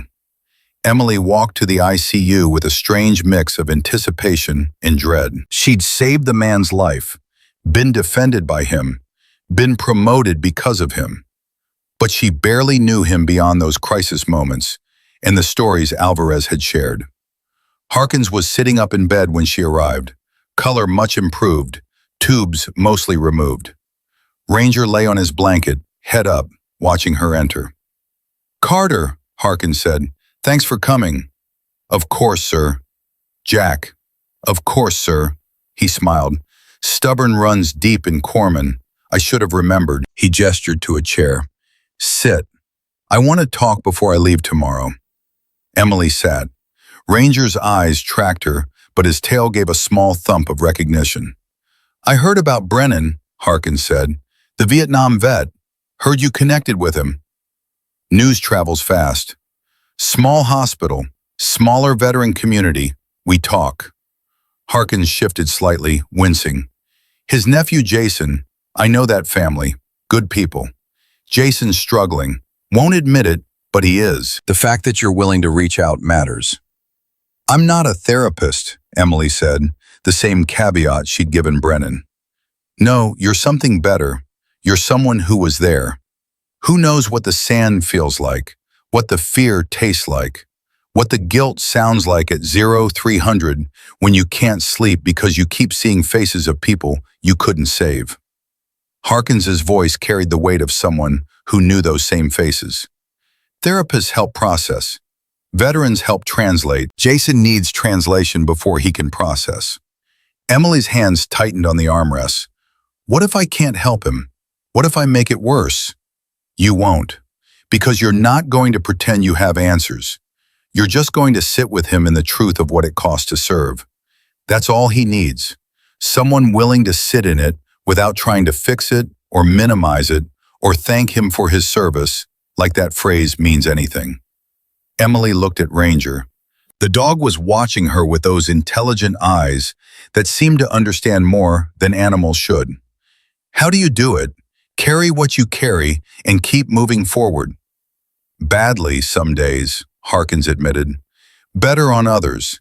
The key is accepting that you're never going to be the person you were before. You're going to be someone else, someone shaped by fire. And that person can either spend their life mourning who they lost, or they can use what they learned to help others. Is that what you've been doing? Emily asked. Using what you learned? Trying to, not always succeeding. Harkins looked at his hands.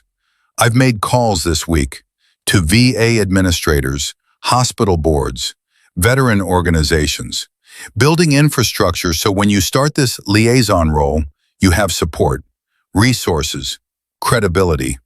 Because you're going to face resistance, Carter, from staff who don't understand. from administrators who see costs before benefits, from veterans who don't trust anyone who wasn't in their specific war, their specific unit, their specific hell. How do I handle that? Same way you handled that meeting yesterday, with honesty, competence, and the absolute refusal to apologize for being good at what you do. Harkins's eyes held hers. You saved my life. You're going to save others. Different kind of saving, but saving nonetheless. Don't let bureaucracy or fear or your own doubt stop that. Emily's throat was tight. Why do you care? You don't know me. I know enough. I know you stepped toward danger when everyone else stepped back.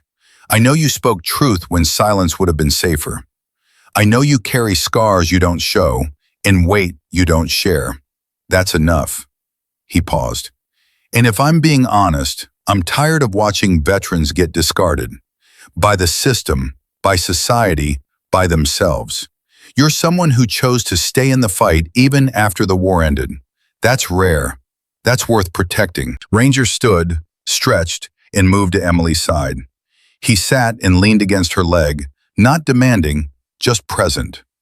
Emily's hand dropped automatically to his head, fingers finding the soft spot behind his ears. He likes you, Harkins observed. That's not common. Ranger's particular about trust. He's a good dog. He's a trained weapon who happens to look like a dog. But yes, he's good. Harkins watched them with something soft in his expression. After I'm discharged, he's going into a therapy dog program. Retrained for civilian work helping veterans with PTSD. Full circle, you know. He protected me in war zones. Now he'll protect others from what war does to minds. Emily looked down at Ranger. Those same eyes that had been ready to kill now looked at her with patient gentleness. Does he know that he's transitioning? Dogs don't know, they just adapt. We could learn from that. Emily kept scratching Ranger's ears, feeling the solid warmth of him against her leg, and something inside her chest cracked open completely. Not breaking, opening, making room for something she'd been keeping locked out. I'm scared, she said quietly, of being visible, of failing people who need help, of dragging others into my damage. Good, Harkins said. Fear means you care. Fear means the work matters. Fear means you're human. Don't run from it. Use it. Emily nodded. She sat there with a general who understood and a dog who didn't judge. And for the first time since discharge, she felt like maybe she could do this. Could be both who she was and who she'd been. Could carry the weight without drowning under it. Could help others because she'd survived drowning herself. Thank you, sir, she whispered. Jack. Thank you, Jack. He smiled. Now get out of here. You've got a shift to finish and a future to build. I'll be watching from a distance, making sure nobody forgets what you're worth. Emily stood. Ranger moved back to Harkins's bedside, resuming his post. She walked out of the ICU feeling lighter and heavier at the same time. Lighter because honesty weighed less than secrets. Heavier because purpose carried its own gravity. But it was gravity she could bear. Gravity she'd been training to carry since the first time she'd held a dying Marine's hand and promised to get him home. Different home now. Different hands. Same promise. She'd keep it. She'd find a way. Thursday came too fast and too slow. Emily arrived at Common Grounds 15 minutes early because punctuality had been drilled into her until it became reflex. The coffee shop smelled like espresso and cinnamon, filled with the low hum of laptop keyboards and quiet conversations that didn't carry weight. She ordered black coffee and sat facing the door, watching, assessing, old habits refusing to die. Jason Brennan walked in at exactly 1400. Emily recognized him immediately. Same build, same walk, but the boyish face she remembered had hardened into something older. His eyes swept the room before landing on her, and she saw the same scan pattern she used. Exits, threats, escape routes. He walked over slowly. Doc? Emily stood. Jason. They shook hands. His grip was firm but not crushing, the handshake of someone who'd learned to control their strength. "I didn't think you'd actually come." I said I would. People say a lot of things. Jason sat across from her, coffee untouched. "Uncle Rick told me you saved my life. Sangin, 2019. I don't remember most of it. You were hit during patrol. Shrapnel from an IED. Left thigh, close to the femoral artery. We got pressure on it, called for medevac. You were airlifted to Camp Bastion." Jason's hands wrapped around his cup. "I remember waking up in the hospital. They told me I almost bled out, that my corpsman kept me alive. But by the time I was conscious enough to ask names, you'd rotated out. I never knew who to thank." "You don't owe me thanks. I was doing my job." "Bullshit." Jason's voice carried an edge. Not angry, just raw. "You kept me from dying in the dirt. That's more than a job." Emily held his gaze. "What do you remember?" Jason looked away, jaw working. "Heat, dust, noise, then nothing, then pain, then someone telling me to stay awake, stay with them. A voice I trusted, even though I couldn't see the face. Then sky, helicopter blades, bastion, surgery, recovery, coming home. And then?" Jason's laugh was bitter. "Then everyone expected me to be fine. My family threw a welcome home party. My friends wanted war stories. My girlfriend wanted the guy she remembered. And I couldn't," his voice cracked, "I couldn't be that person anymore. Because that person died in Sangin, and someone else woke up in Bastion." Emily's throat tightened. She knew that death. That resurrection into a body that looked the same but felt foreign. "What happened with your girlfriend?" "She left. Said I'd changed too much. Said I was distant, cold, angry all the time. She wasn't wrong." Jason finally took a sip of coffee. "I've been out 3 years. 3 years of pretending I'm fine. Going to family dinners and nodding when people thank me for my service, like those words mean anything. Working construction jobs I can't keep because I can't handle sudden noises. Dating women I can't connect with because I can't explain why I flinch when they touch me without warning. You seeing anyone? Therapist? Tried once. Civilian therapist who meant well but had no clue. Kept asking about my feelings. Kept wanting me to talk about trauma, like talking would fix it. I stopped going after 3 sessions. Emily leaned forward. What would help? Jason stared at his coffee. Honestly, I don't know. I just know I can't keep living like this. Uncle Rick's having panic attacks because he sees me struggling, and it's triggering his own shit from Vietnam. My mom cries when she thinks I can't hear. My dad keeps suggesting I man up and move on. And I'm just tired. Tired of carrying this alone. Tired of pretending.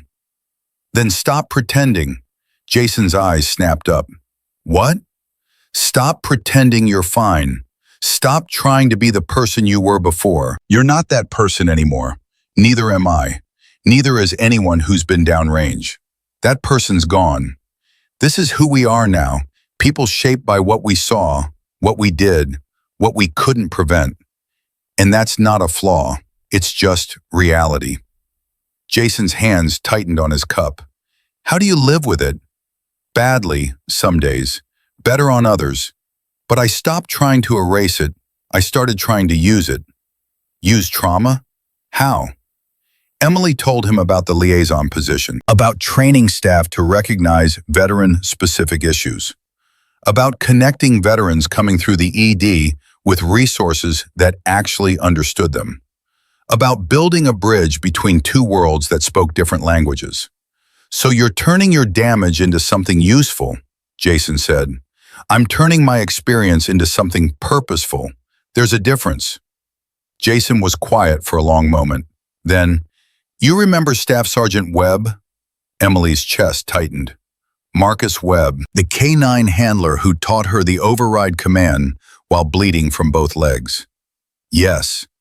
He died last year. Suicide. The coffee shop sounds faded into white noise. Emily felt the words land like shrapnel. Jason, his dog Thor had already died. Cancer. Webb lasted 6 months after that, then ate his gun in his garage. His wife found him.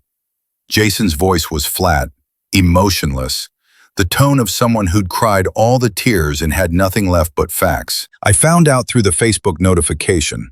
That's how I learned the guy who saved my life couldn't save himself. Emily's vision blurred. Marcus Webb, who joked through his own treatment, who'd made her repeat the command 3 times to get it right, who'd gone home because she'd kept him from bleeding out, who'd died anyway, just slower and lonelier. I didn't know, she whispered. Yeah, well, the Corps doesn't send notifications for the ones who die after they get out. Those don't count toward official casualty numbers. Jason's hands were shaking now. He's the 5th Marine from my unit who's killed himself since we got back. 5. And I keep thinking, when's my turn? How long before I can't take it anymore and I join them? Emily reached across the table and grabbed his wrist. Not gentle, firm. Jason, look at me. He did, and his eyes were wet with tears he was fighting to control. You're not dying today, Emily said.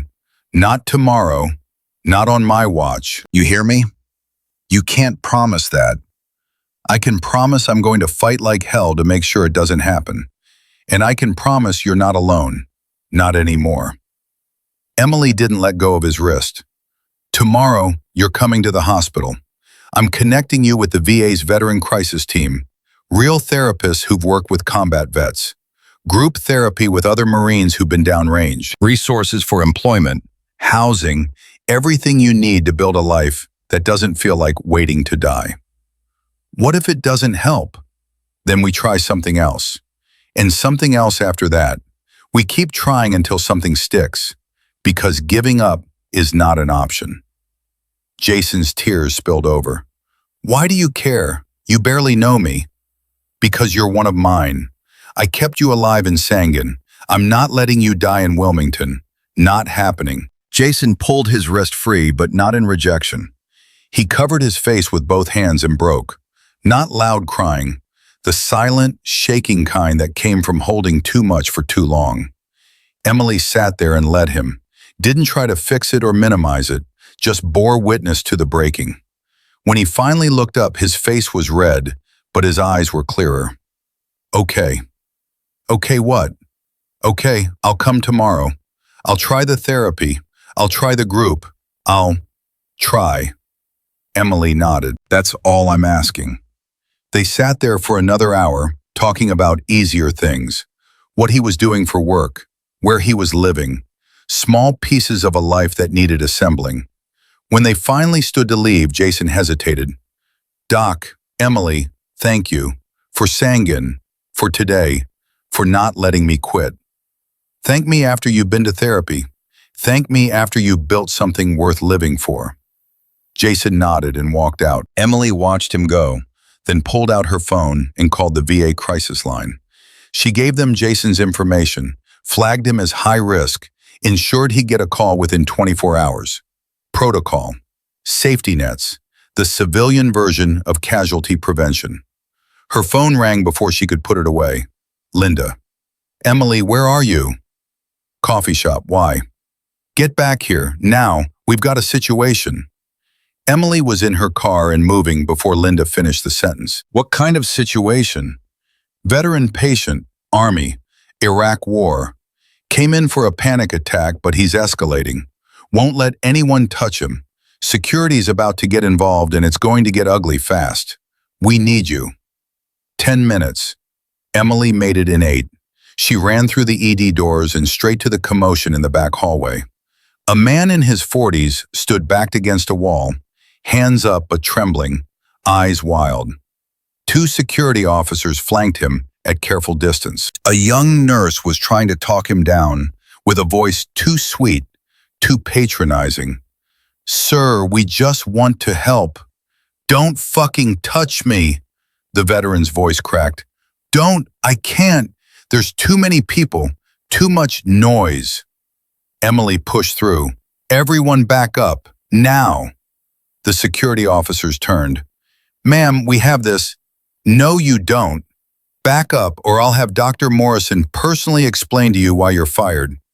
Emily's voice carried command that made them step back instinctively. She approached the veterans slowly, hands visible, posture non-threatening. Hey, I'm Emily. I'm Army, Iraq War, 2 deployments, medic. You're safe here. Nobody's going to touch you without permission. The man's eyes focused on her. You were there? Baghdad and Mosul. You? Fallujah, 2004. Heavy fighting. Yeah. His breathing was ragged. I came in because my chest hurt and I thought, heart attack. But it's the same thing it always is. Panic. And everyone's crowding me and touching me, and I can't. I know, crowds are hard. Unexpected touch is hard. Being trapped is hard. Emily stayed at arm's length. What do you need right now? Space, quiet, a way out. Okay, here's what we're going to do. You're going to walk with me to a private room. No crowds, just you, me, and one nurse. We'll check your vitals, run an EKG to rule out cardiac issues, and then we'll talk about getting you connected with resources. Sound manageable? The man nodded slowly. Just you and one nurse? That's it. And the door stays open if you want it open. You control your space. Okay. Emily led him to an empty room. Linda followed at a distance, reading the situation perfectly. Inside, Emily did a quick assessment while talking calmly about nothing important. Weather, traffic, the terrible coffee in the break room. Small talk that gave his nervous system time to downshift. The EKG came back clean. Blood pressure elevated but dropping. Classic panic attack presentation. You're not having a heart attack, Emily said.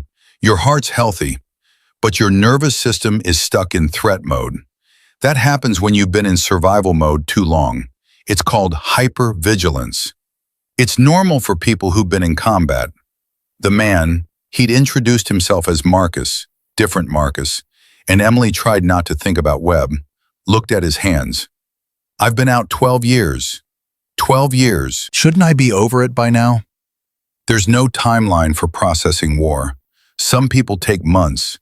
Some take decades. Some never fully process it. They just learn to manage it better. How do you manage it?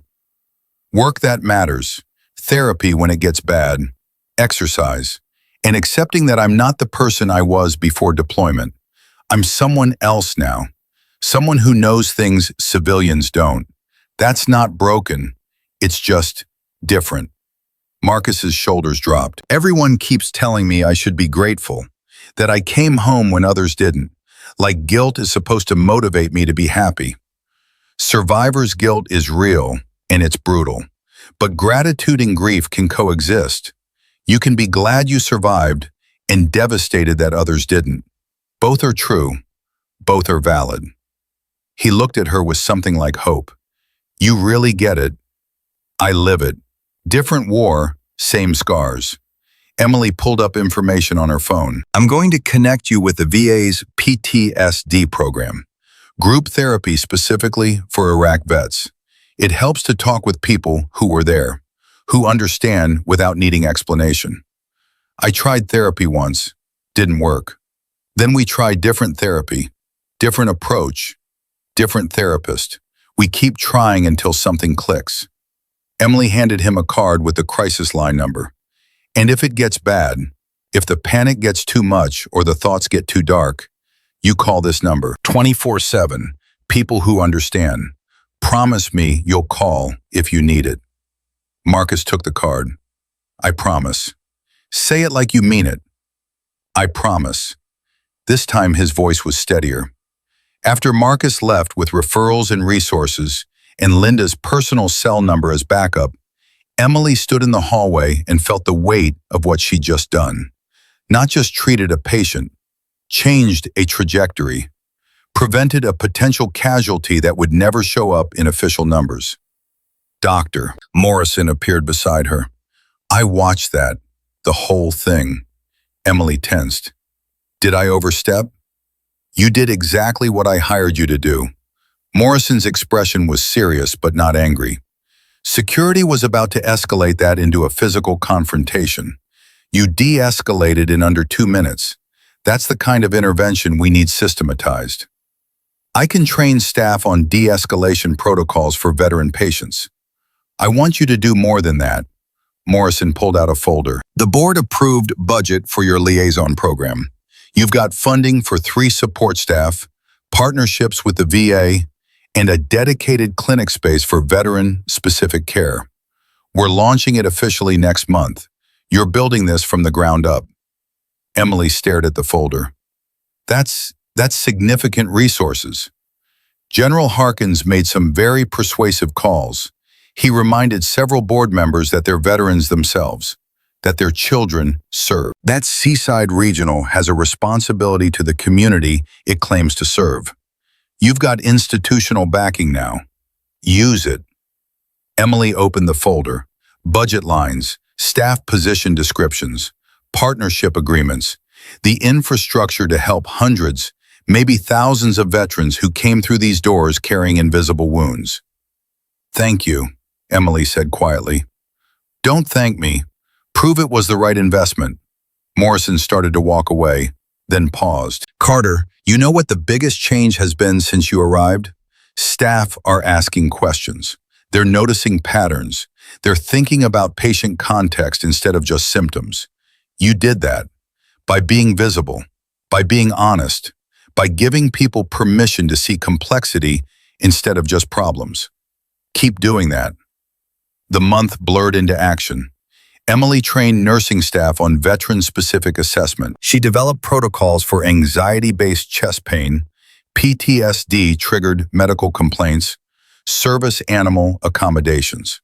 She connected with the VA, with veteran service organizations, with every resource network she could find. Jason came to his first group therapy session, then his second, then his third. He started calling Emily with updates, small victories that felt huge. He'd slept through the night. He'd accepted a job he didn't quit after 2 weeks. He'd started dating someone who understood when he needed space. Fallujah Marcus, brought 3 other Iraq vets to the ED for wellness checks and resource connections. They referred others. Word spread through the veteran community. Seaside Regional has someone who gets it, someone who's been there, someone you can trust. 8 weeks after the night General Harkins nearly died on a gurney, Emily stood in the newly dedicated Veterans Liaison Clinic. The space was small but functional. Posters about PTSD resources, information about VA benefits, a quiet room for conversations that needed privacy. Linda walked in with coffee. Big day tomorrow, official launch. I'm nervous. Good, means you care. Linda handed her the coffee. You know what I've noticed? You smile now. Not all the time, but sometimes. You didn't smile for the first month you worked here. Emily considered that. I was trying to be invisible. And now? Now I'm trying to be useful. Turns out useful feels better than invisible. Her phone buzzed. A text from an unknown number. This is Corporal Davis. You don't know me, but I serve with Jason Brennan. He told me about you, about the help you're giving him. I'm struggling too. Can we talk? Emily typed back. Tomorrow, 1400. Seaside Regional Veterans Liaison Clinic. Bring any medical records you have. We'll figure this out together. The response came immediately. Thank you. You have no idea what this means. But Emily did know. She knew exactly what it meant to be drowning and have someone throw a rope. She'd been that person drowning. Now, she was the rope. The launch event the next day was small but significant. Hospital leadership, VA representatives, local veteran organizations. General Harkins attended in his dress uniform, Ranger at his side wearing a therapy dog vest. The dog's transformation from tactical weapon to healing presence was complete, a living metaphor for what Emily was trying to build. Harkins gave a short speech about the importance of supporting those who served. Morrison talked about institutional commitment. Then they turned to Emily. She stood at the podium looking at the faces staring back, some curious, some skeptical, some hopeful. She thought about all the paths that had led here. Helmand, Kandahar, bleeding Marines, dead friends. Marcus Webb, who died 6 months after she saved him. Jason Brennan, who was still alive because someone finally told him it was okay to ask for help. "I'm not going to give a long speech," Emily said. "I'm just going to say this. If you're a veteran struggling to transition, struggling with invisible wounds, struggling to find someone who understands, you're not alone. Not anymore. This clinic exists because we refuse to let you fight those battles by yourself. We refuse to let good people become statistics. We refuse to accept that serving your country should cost you your future. So come talk to us. Let us help, because you've already carried enough alone." The applause was polite but genuine. Afterward, 3 veterans approached to schedule appointments, then 5 more, then 8. By the end of the day, Emily had a waiting list of 27 veterans who needed help, needed connection, needed someone who spoke their language. That evening, she sat in the empty clinic with Linda and Caldwell, exhausted but settled in a way she hadn't felt since before her first deployment. "You did good today," Caldwell said. "We did good," Emily corrected. "This doesn't work without the whole team." Linda raised her coffee cup. "To the team, and to stubborn corpsmen who refused to stay invisible." They clinked cups. Emily looked around the small clinic that had become something bigger than physical space. It was a promise, a commitment, a bridge between worlds. Her phone buzzed one more time. General Harkins. "Proud of you, Carter. You took pain and turned it into purpose. That's the definition of service continuing after the uniform comes off. Keep going. You're saving lives in ways you won't even know about. That's the best kind of saving." Emily typed back, "Thank you, Jack, for everything." She set the phone down and looked at Linda and Caldwell. Her team, her people, her purpose made tangible. 3 months ago, she'd walked into this hospital trying to be nobody. No story, no past, no complications. Now she was fully herself, all the pieces, broken and whole, military and civilian, past and present, visible and real. And it turned out being whole was harder than being hidden. But it was also the only way to actually help people who needed someone whole enough to hold space for their brokenness. Outside the clinic window, Wilmington settled into evening. Somewhere in this city, veterans were fighting invisible battles. Somewhere, people who'd served were wondering if anyone remembered, if anyone cared, if anyone understood the cost they'd paid. And now, when they walked through Seaside Regional's doors, they'd find someone who did understand. Someone who'd stood where they stood, carried what they carried, survived what tried to kill them. Someone who turned her past into their lifeline. Emily Carter had spent years running from her history. Now she was finally standing still, using every hard-won lesson to build something that would outlast her. A place where service recognized service, where scars were honored instead of hidden, where healing happened because someone refused to let warriors die in the silence they'd learned to weaponize against themselves. That wasn't just medicine. That was the promise she'd made to every Marine she'd treated. "I'll get you home," finally fulfilled. Not their home, her home. The one she'd built from honesty and purpose, and the absolute refusal to let invisible wounds claim one more life on her watch. Some battles you fought with rifles, some with scalpels, some with words spoken in quiet clinics to people who needed proof that survival was possible. Emily had fought all 3 kinds, and she'd learned the most important truth. Courage wasn't charging into fire. It was standing in the aftermath and choosing to help others find their way out of the flames. That choice, repeated daily, built something stronger than silence ever could. It built legacy. It built hope. And it built a future where warriors didn't have to choose between who they were and who they'd become, because someone finally made space for them to be both.